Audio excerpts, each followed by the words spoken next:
इस दास ने 17 फरवरी 1988 में परमात्मा की शरण मिली थी और उस दिन के बाद 6 वर्ष 1994 तक दास ने जेई के पद पर सर्विस की। काम करते, अपनी ड्यूटी करते करते भी हम भक्ति करते हैं। हमारा रूल यही है, काम भी करो, भगवान ना भूलो, बुराई छोड़ दो। लेकिन 1994 में परमात्मा ने आदेश दे दिए गुरु महाराज ने कि तू इस काम ने संभाल। अब गुरु की आज्ञा का अवहेलन करना भगत का काम नहीं होता। जो गुरु वचन पर डट गए कट गए फंद 84 के। भाई जो गुरु वचन पर डट गए कट गए फंद 84 के। और उन्होंने अचानक मुझे बुलाकर पास बैठा लिया, कहने लगे आज से तू नाम दिया करेगा। और जितने भी वर्तमान संगत थी सबको कह दिया और सबको बता देना कि जो इसको गुरु नहीं मानेगा और मेरा कुछ नहीं होगा। मेरे पसीने आ गए कि मैं तो 2 कौड़ी का जीव, एक मजदूर आदमी, और परमात्मा ये इतना बड़ी जो है ना, इतना बड़ा जिम्मेवारी का काम। और उनके पुराने पुराने भक्त मेरे थे, लाल कपड़े पहन कर बाबा जी भी बन रहे थे, उनके साथ रहा करते। उनको सबको निकाल दिया था उनकी त्रुटियां देख जाकर। हमने नहीं पता था कि हो रहा है, क्या इनका मालिक का उद्देश्य है। जब वो 104-5 साल की उम्र थी उस महापुरुष की, हमारे पूज्य गुरुदेव की, और कहा मैं तेरे साथ रहूंगा। और तीसरा शब्द एक दिन कहा था कि रामपाल तेरे सब बराबर इस संसार में संत नहीं होगा, पूरे विश्व में तेरे बराबर संत नहीं होगा। अब इस दास का और संत का के मेल था। हम तो भगत थे, दास थे, भगवान की भक्ति करते थे, अपनी नौकरी भी करते थे, बच्चे भी पालते थे। अब कहते हैं साध वचन पलटे नहीं, चाहे पलट जावे ब्रह्मंड। उनका वचन नहीं पलट सकता, उन्हें जो कह दिया सो कह दिया। तो वही ये फल गया। नहीं हमारी तो घर के ना सुने थे, शुरू में अकेला नाम ले रहा था। बालक भी तो बालक छोटे थे, वो तो घर जैसे कहूँ था मान जाते, उनकी माँ नहीं मानने, फिर मेरे माता पिता नहीं मानने।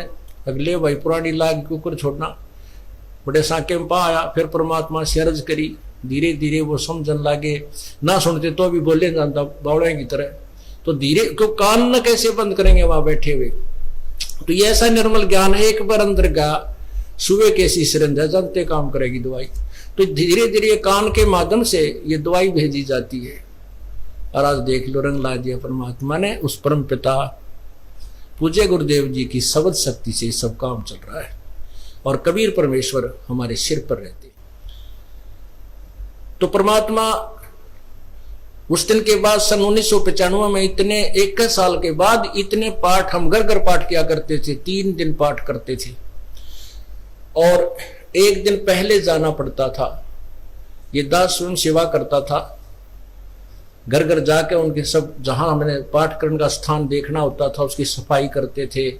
कईयों का देख कर कमरा होता बड़ा सा, उसी में पाठ भी करना, उसी में खाना भी बनाना, उसी में खाना भी उसी में, सोना भी उसी में। तो उस ढंग से अपनी सेटिंग कर लेते हम, इतनी जगह में पाठ कर लेंगे। तो मेरा जाना अति आवश्यक था उस समय, क्योंकि स्टार्ट था भक्ति का और स्टार्ट था इस 500 यज्ञ करने का। किसी को नहीं मालूम था, बच्चे थे सहयोग देने लगे। और धीरे धीरे फिर वो क्या हुआ कि इतने पाठ हो गए कि मुझे नौकरी, पहले तो क्या करता था, शुक्रवार को पाठ प्रारंभ किया। शुक्र ड्यूटी करके सामने चले जाते बृहस्पतिवार को, शुक्रवार को रात में तैयारी करते, शुक्रवार को शनिवार को अब पाठ प्रारंभ करके अपनी नौकरी पर चला जाता, फिर शाम ना आ लेता। शनिवार इतवार की छुट्टी हो जाती, काम चल रहा था। वो हफ्ते में हुए, फिर होने लगे डेली। अब अफसर भी दुखी और मैं भी दुखी। तो फिर उस दिन रिजाइन कर दिया परमात्मा के नाम पर। 18 साल की नौकरी होगी थी मेरी। हालांकि कुछ और भी हमारे साथी कह रहे थे भाई अभी 2 साल और डट जाओ, आपकी पेंशन बन जाएगी। वाह भैया, पेंशन तो करा कितनी बार होगी। जो पेंशन ई बनेगी ना, या कद्दे नहीं बनी थी, या असंख्य जन्मों की पेंशन बन जाएगी। तो वो तो इस बात को नहीं समझे थे, उन्हें तो मुझे मूर्ख ही समझा। और दास की सौभाग्य था कि मुझे नौकरी या मजदूरी मिल गई भगवान की। और उसकी पुण्यात्माओं को दलदल से निकालने की। कहते आत्म प्राण उद्धार ही ऐसा धर्म नहीं, और धर्म तो और भी है, दान करते हैं, भूखों को भोजन देते हैं, ऐसा है कि सहाय करते हैं, लेकिन जो आत्म प्राण उद्धारी ऐसा धर्म नहीं। और धर्म तो ये भी है जो गौशाला बना रखी है, धर्म वो भी है जो चिड़िया ऊपर चुग्गा डाल देते हो पशु पक्षियों को, वो भी विकलांगों के जो ऑपरेशन वगैरह कराए जा रहे हैं वो भी धर्म है, अनाथ आश्रम है वो भी धर्म है। लेकिन जो आज गौ है उनकी सेवा कर रहे हैं, अच्छी है, क्योंकि कोई भी प्राणी है, चाहे भैंस है, पशु है, कोई किसी प्रकार का, सबकी सेवा हमने इसी दृष्टिकोण से करनी चाहिए, क्योंकि सब में एक जैसा जीव, वो भी धर्म है। लेकिन अब तो वो आज वो गाय है, आज कोई भैंस है, और जन्म होने के बाद फिर वो सूअर की जोनी में जा सकती है, उस बीमारी तो कौन छुटाएगा उसको। तो ये ज्ञान, ये भक्ति, ये आत्मा इस जीव को उद्धार करेगी। वो फिर 84 लाख योनियों में नहीं जाएगा, या तो मनुष्य शरीर होगा, नहीं सतलोक चला जाएगा। तो कहते हैं आत्म प्राण उद्धारी ऐसा धर्म नहीं। और तो इस दास को ये आत्म प्राण यानी जीव आत्मा के उद्धार की मजदूरी मिल गई, और हरस शुक्र मनाता हूं प्रभु, आपने कैसे दया करी 2 कौड़ी के जीव पर, और ऐसे निर्मल भगवान की महिमा, ओए होए होए, जिसके नाम लेते हैं रूंग रूंग खड़े हो जाते हैं। उसके बाद परमात्मा की ऐसी महिमा हुई, अब मुझे इतनी खुशी होती है। कैसा निर्मल समाज तैयार हो रहा है, बीड़ी शराब मांस तमाकू उसको देखकर भी राजी नहीं है। अब ये पुण्यात्मा दोनों हाथों दान करते, और हम पहले लूटन पर लगे रहा करते थे, पाप बढ़ाते थे, ये माया साथ नहीं जानी थी कि इतना नरक इकट्ठा कर रहे थे। और परमात्मा क्या कहते हैं, सतगुरु के सिजदा करूं कर्म छुटाए कोटि, और जो ऐसे सतगुरु की निंदा करे फिर जम तोड़ेंगे होठ। अब जो लोग बिना देखे सोचे समझे और भक्तों की संतों की बुराई करते हैं, अब क्या बताते हैं कि सतगुरु के सिजदा करो जिसने कर्म छुटाए कोट, करोड़ों पाप कर्मों से हटाकर और पुण्य कर्मों पर लगा दिया। कितने पाप कर्म बचा दिए हमारे। और जैसे ऐसे सतगुरु की जो निंदा करते हैं, कहते हैं उनके जम तोड़ेंगे होठ, यम के दूत उनके इसे लठ मारेंगे, चाहे कितने लागो, मुंह पे होठा पे। होठ इसलिए कहा कि इस पर ज्यादा दर्द होया करे, सोई भी बुढ़ी आया करे। तो कहते हैं वो जम तोड़ेंगे होठ जो बकवाद किया करते थे, संतों की निंदा करते थे। नित्यानंद जी महाराज ने यहां तक कहा है, भाई तू ना मानता ना, ठीक है अपना और काम कर ले और कुछ कह सुन ले, पर संत की निंदा मत करिए, ये तेरे लिए बहुत जबरदस्त पाप बन जाएगा।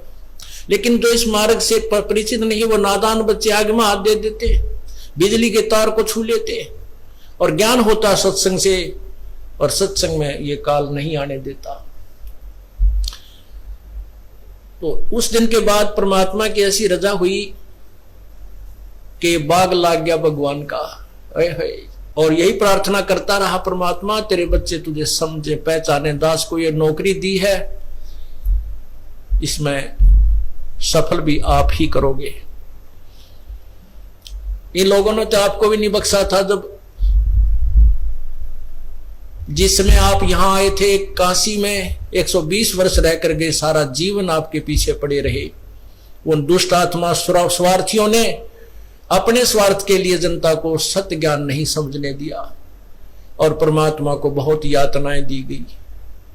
अब उनकी जो यातनाओं, उनके साथ जो हुए संघर्ष को देखकर इस दास का दिल डटा हुआ है कि हमारे साथ तो अभी कुछ भी ना हुआ है। जो उस परमात्मा के साथ कितना तेल के कढ़ाई में डाल दिए, कितना काट काट के घेर दिए, कितना कुएं में डाल के ऊपर से डले ठोक दिए, फिर भी डोके न पाए।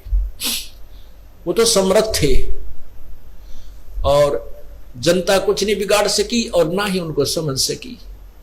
समझना चाहिए था, कुछ लोग समझे भी थे, लेकिन बाद में फिर वो ठीक ढंग से ना लगे तो भगवान ने उनको स्वयं ही रिजेक्ट कर दिया था। परमात्मा क्या बताया करते थे, कैसा ऑथेंटिक उदाहरण दिया करते थे। अपनात्माओं क्या बताते हैं, भाई सिर साटे की भक्ति है और कछु नहीं बात, सिर के साटे पाई यो अवगत अलख अनाथ। अब शीश कैसे देना है, शीश ये नहीं भाई काट के सिर चढ़ा दे भगवान के चरणों में, ऐसे नहीं। जैसे आपको परसों के सत्संग में सुना था कि गुरुदेव को समर्पण कर दिया जाए। समर्पण का अर्थ यह है कि जो आज्ञा दे वही की जाए, चाहे वो बुरा लग रहा है चाहे अच्छा लग रहा है, उसमें हमारा हित है, अति हित होता है। और संत क्या कहते हैं, भाई बीड़ी शराब मांस तम्बाकू ये मत पीना। संत कहते हैं चोरी जारी नहीं करना, डाके ना डालना, किसी की जेब ना काटना, ये महापाप है तेरे लिए। अपना करके खाना बेटा, भगवान भजना, इससे तेरा कल्याण होगा। और हम यही वचन नहीं मानेंगे तो फिर यहाँ स्कूल में आने की आवश्यकता क्या है, इस विद्यालय में सत्संग में आने की आवश्यकता क्या है। हम गलतियां भी गलती पे गलती करते रहे और फिर सत्संग में भी आ रहे हैं तो वो फेल हो जाएंगे विद्यार्थी, वो पास नहीं हो पाएंगे।